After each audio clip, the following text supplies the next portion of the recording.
Assalamualaikum warahmatullahi wabarakatuh.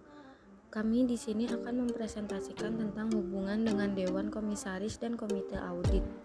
Sebelumnya, kami akan memperkenalkan anggota-anggota dari kelompok 9. Pertama yaitu Larasati, kedua Nawalia, ketiga Devi, keempat Wanda, dan kelima Mas Ria.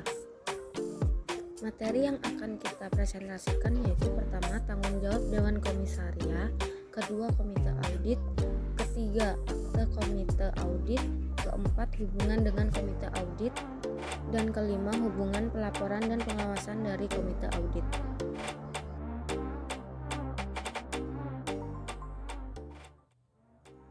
Tanggung jawab Dewan Komisaria. Saat ini, posisi yang diduduki oleh komisaris bukan suatu tempat yang menyenangkan. Mereka harus memikul beban tanggung jawab yang semakin besar. Secara hukum, mengharuskan mereka melindungi para pemegang saham dan membuat pertimbangan bisnis dengan penuh perhitungan.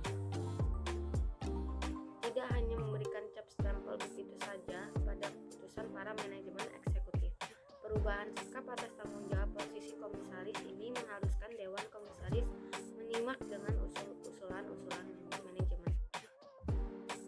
Saya Deva Delia, NPM 168. Selanjutnya saya akan menjelaskan mengenai Komite Audit.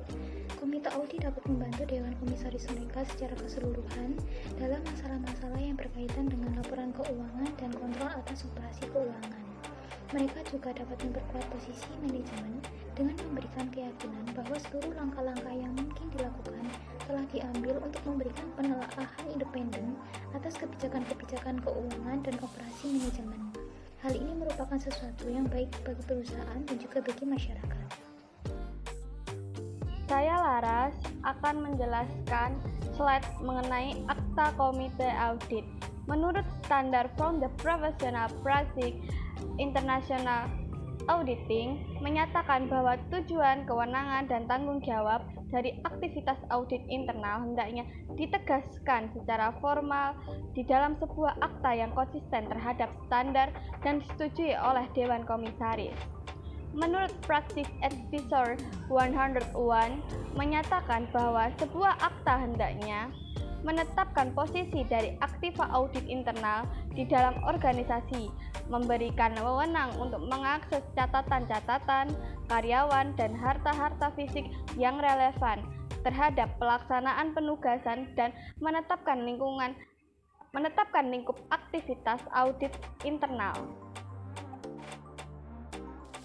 Saya Nawalia Kusumaningdia Mahatri, NPM 2190108217. Saya di sini akan menjelaskan materi tentang hubungan dengan Komite Audit. Hubungan dengan Komite Audit yang lebih lanjut menegaskan hubungan yang layak di antara Komite Audit dan internal audit. Advisory tersebut menjelaskan bahwa terdapat kemungkinan adanya kelompok pengawasan yang lain di dalam organisasi yang melaksanakan fungsi yang biasa dilakukan oleh Komite Audit, namun memiliki nama yang berbeda.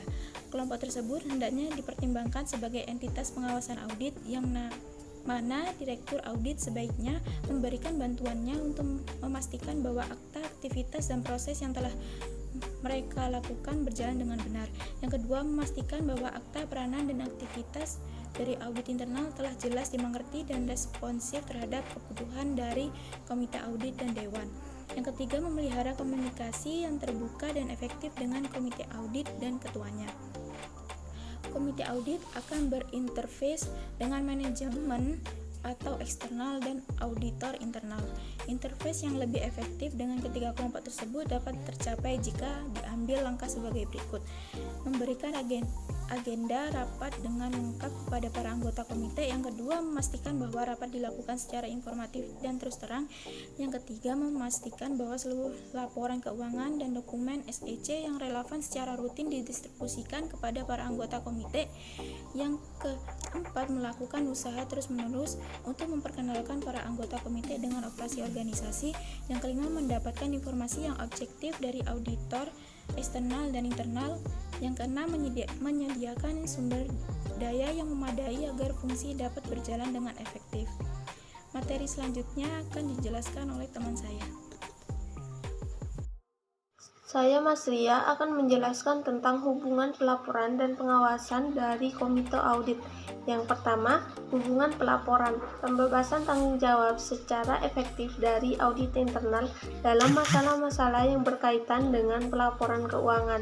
Penyelenggara perusahaan dan kontrol perusahaan akan membutuhkan sebuah hubungan pelaporan dengan komite audit dari Dewan.